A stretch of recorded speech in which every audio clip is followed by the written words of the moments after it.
ما یاد گرفتیم که تنهایی یه چیز بدی هست، که اگه تنها باشی یعنی یه مشکلی هست، یعنی شکست خوردی، یه دوست داشتنی نیستی.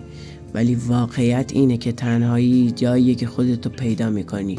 وقتی صداهای بیرونی قطع میشن، تازه صدای درونت رو میشنوی. تو تنهایی میفهمی چی برات مهمه، چی ازت انرژی میگیره، چی واقعا حالتو خوب میکنه.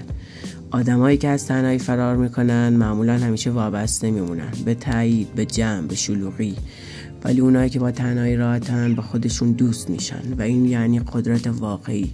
تو تنها نیستی، تو در حال ساختنی.